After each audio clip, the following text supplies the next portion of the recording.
Picture a trader with two hands over an open ledger. With one hand, he snips a small green shoot the instant it blooms, a winning trade, taken early, just to feel the win.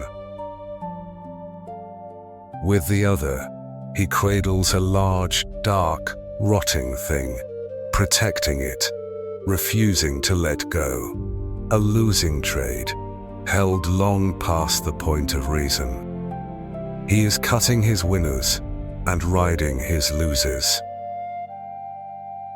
And here is the unbearable part. This is not a mistake he made once. It is a pattern. It is almost universal, and it is the exact opposite of what makes money. You do it too. Everyone does. Today, we find out why and how the professional inverts it. You have met this reflex before. It is the same one that recoils from any loss, the flinch. Here it wears a calmer mask. It does not scream. It reasons with you. When you are up a little, it whispers, "Take it, lock it in. A profit is a profit. Don't be greedy." When you are down, it whispers something gentler and far more dangerous. "Just wait, it'll come back. You don't have to lose if you don't sell." Both whispers feel like wisdom. Together, they are the precise machine that cuts your winners and rides your losers. To understand the machine, start with the asymmetry underneath it. Losing money hurts about twice as much as making the same amount feels good. The pain of a loss runs roughly twice as deep as the pleasure of the gain. Kahneman and Tversky mapped that asymmetry and won a Nobel Prize for the theory it belongs to. So the reflex is not lazy. It is doing something specific. It is desperate to avoid the deep pain of a realized loss and quick to grab the shallow relief of a realized win. That desperation is the leading explanation for the whole disposition effect, though whether loss aversion is the exact cause is still argued in the literature. So, hold it as the best story we have, not the last word. Either way, watch what it makes you do next. Losses loom larger than gains. This behavior is old enough and reliable enough to have earned a name. In 1985, Hirsch Schefrin and Meyer Statman gave it one, in a paper whose title says the whole thing out loud: The Disposition to Sell Winners Too Early and Ride Losers Too Long. They called it the disposition effect. Naming it matters, because a reflex you can name is a reflex you can catch in the act. But a name is not proof. For proof, you need to open the accounts. Sell winners too early, ride losers too long. So, let's put your intuition on the block and strike it.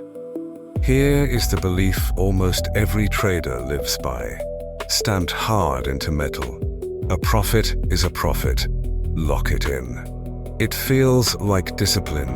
It feels like the responsible adult thing to do. Bank the win. Don't be greedy. You never go broke taking a profit. It is the most reasonable sounding sentence in all of trading. And in a moment, 10,000 real accounts are going to crack it in half.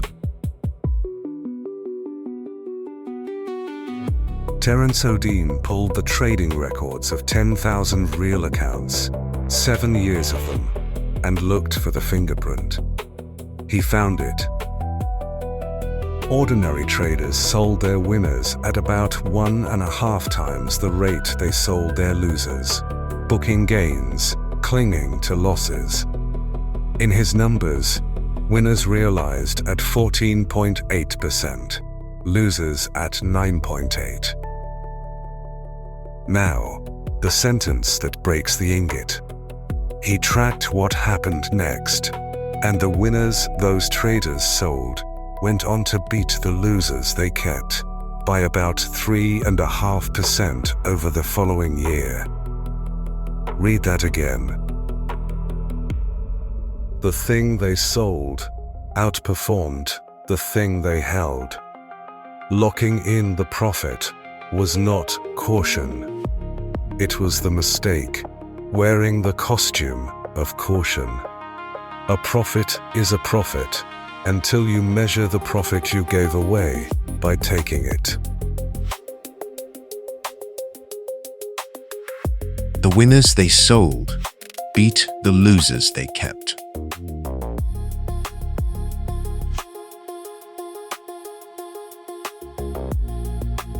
The cure has been known for 200 years, and it fits on a coin.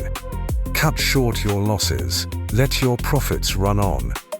You will hear it quoted as gospel from David Ricardo, and the principle really is that old. But be precise, those exact words are a characterization written in 1838, 15 years after Ricardo died, by a writer named James Grant. It is a description of how he traded, not a sentence he is recorded saying. So we keep the rule, and we drop the false quotation marks, because on this channel, the principle earning your trust means never dressing folklore up as scripture. The rule stands. The mechanism it fights is what we look at next. Cut short your losses, let your profits run on. Here is the strange gear inside the machine. When you are winning, you turn cautious. You grab the sure small gain because a bird in the hand feels safe. That is sensible enough on its own. But when you are losing, something flips. You do not turn more cautious. You turn into a gambler.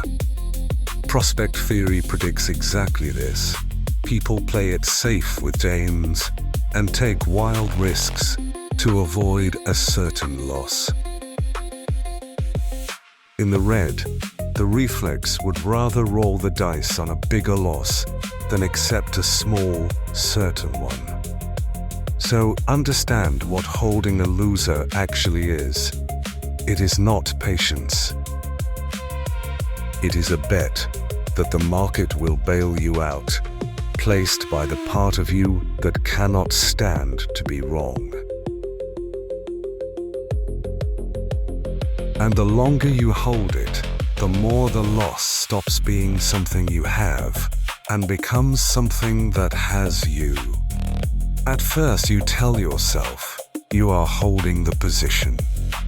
Soon, the position is holding you, your attention, your sleep, your account, your sense of whether you are any good at this. A small loss you take cleanly is a scratch. A small loss you refuse to take grows roots. You did not hold it, it held you. And there is one move that turns the scratch into the wound that ends you. Adding to a loser. Averaging down. Pouring more money into the losing trade, because if it was a good buy up here, it's a better buy down there. And now you only need a smaller bounce to break even. Jesse Livermore, a century ago, cut it to 3 words. never average down. Mark Minervini says the same in his own rules today. Never add to a loser. Because adding to a loser is not conviction. It is the flinch, doubled, the same refusal to be wrong, now leveraged against you.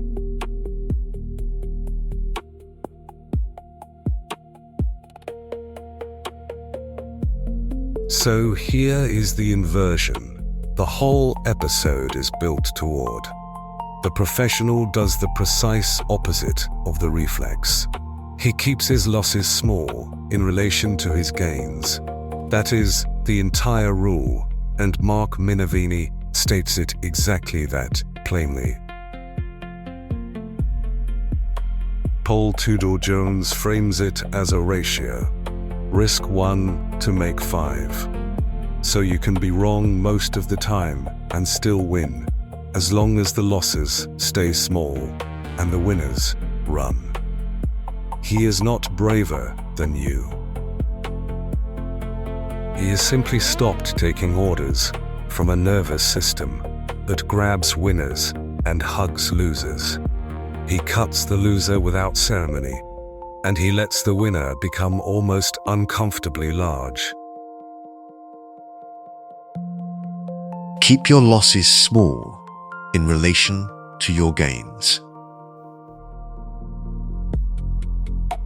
And letting the winner run is harder than it sounds, because the flinch wants to snip it the instant it turns green. Jesse Livermore said the truest thing ever said about this: "It was never my thinking that made the big money for me. It was always my sitting." He did not mean sitting on losers, praying. He was explicit about that. He meant sitting on winners, refusing to sell the thing that is working just because being up feels unbearable to hold. Riding a winner is the hardest kind of sitting there is. Every instinct screams, "Lock it in."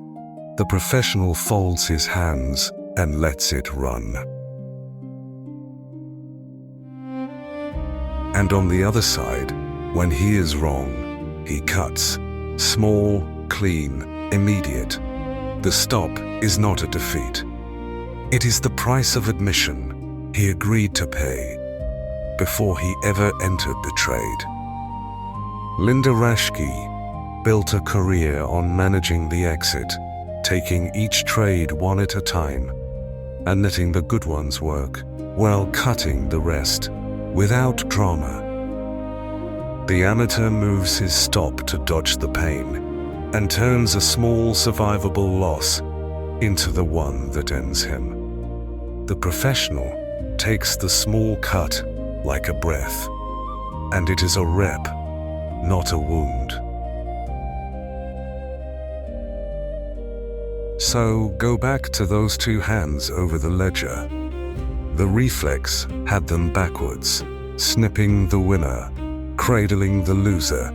The whole skill is nothing more than inverting them. Left hand, one clean cut, the small loss gone the instant it forms. Right hand, open, still, letting the winner run free. It will feel wrong every single time, because the right move here is the exact one the flinch was built to stop you making.